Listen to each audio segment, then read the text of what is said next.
Hello and welcome. I'm Master Lama Rasaji, and this is our Tuesday edition of Rasaji Speaks. Don't forget, it's not too late to enroll for Master David's live class tonight. You don't want to miss that. It's pretty impactful. Today's celebration would be celebrating the Saint John the Baptist, right? The spiritual legacy of John the Baptist. John the Baptist doesn't start in the Bible the way that it's arranged, and that is that Jesus coming in and pretty much baptized and so on and so forth. John the Baptist has a bigger, longer history. You can't appreciate who and what John the Baptist really is, but he's one of our fire masters, and you got to go back and you got to familiarize yourself with Kings 1 and Kings 2 in the Old Testament. And after reading Kings 1 and Kings 2, you will know John the Baptist as the antediluvian patriarch Elijah. You also will understand that he was the mentor of Elisha. And a lot of the city yoga masters have allowed me to know over the years that that was John and Jesus, his early incarnation. And if you really dig into it, you can see the connection. You can really, really, really see the connection. And it just makes sense. It really, really does. So the Baptist, or I should say, is Elijah, called down the fires from heaven. But he did that multiple times. Not only called down the fires, but he actually called down famine that hit the king of the time to give him to turn his head.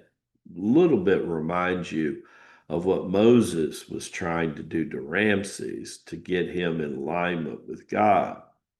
Both Ramsey and the king of the time had issues of arrogancy, and they had ignorance of God. And as you've known from the past, Lamaji has told you and warned you, when you put ignorance and arrogance together, oh my God, it's a nasty, nasty combination. Politics is full of that. That's why Lamaji wants very little to do with that. Master David, nothing to do with that. But yet it's a game that has to be played out. And lately, that game's been favoring more of us than less of us, thank God, in the last 6 months. We got the wind at our back right now, and that's a good thing.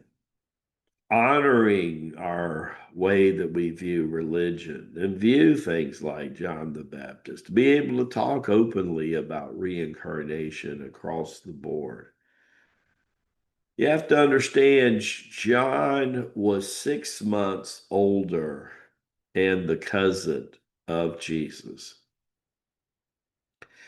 And Elizabeth had been unable to conceive a child for the longest time. Zachariah didn't really speak for a long time because he was kind of mad at God. And he's kind of done that a few times in this life, also a lot back then. But the day they were getting ready to circumcise John was not hesitation. What shall we call this child, Zacharias? And Zacharias said, he shall be called John. Just like that, he shall be called John.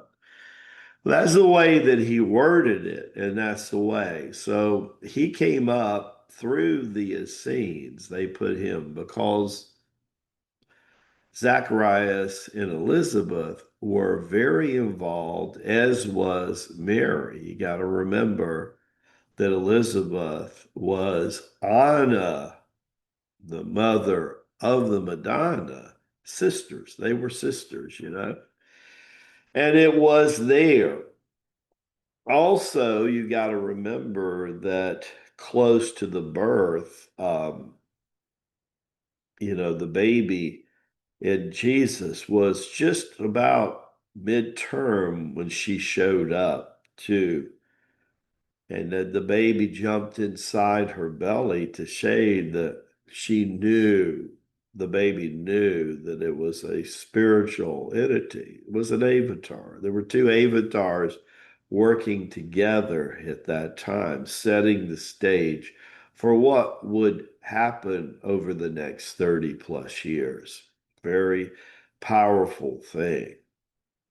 Jesus walks into the River Jordan to be baptized of water, and the dove comes from the sky and descends upon him as a sign the Holy Spirit was now manifesting through Jesus himself, which was the Father's Spirit at the time. It was opening up all kind of doors from heavens to earth, on earth as it is in heaven. Jesus was getting ready to take on a new covenant for us all, and John was the way shower to prepare. He said, I'm not worthy to even attach the sandals of the one that comes after me.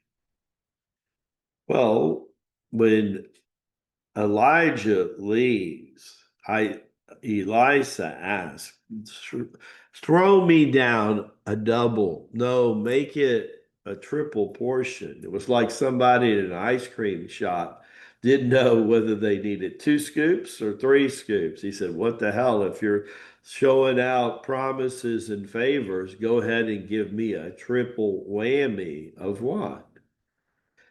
Give me a triple whammy of the Satsuma, the pillar of God that runs through us all. He wanted the biggest dose he could get. He wanted to be able to put more of his soul at work in his body. And so the first thing he does is he leaves the middle of the river where, remember, it had opened up just like with Moses as the chariot with Elijah ascends into heaven. And as he comes across the riverbank, the river again closes up, just like the Red Sea did for Moses.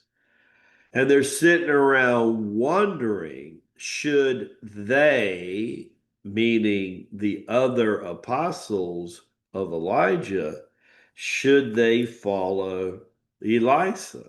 Same thing happened with Philip and Nathaniel with John and Jesus.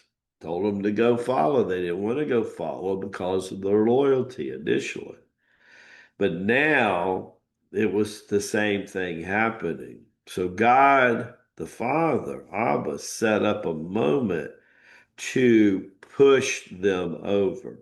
And that moment was a man came running to them and said, my daughter is dying. My daughter is dying.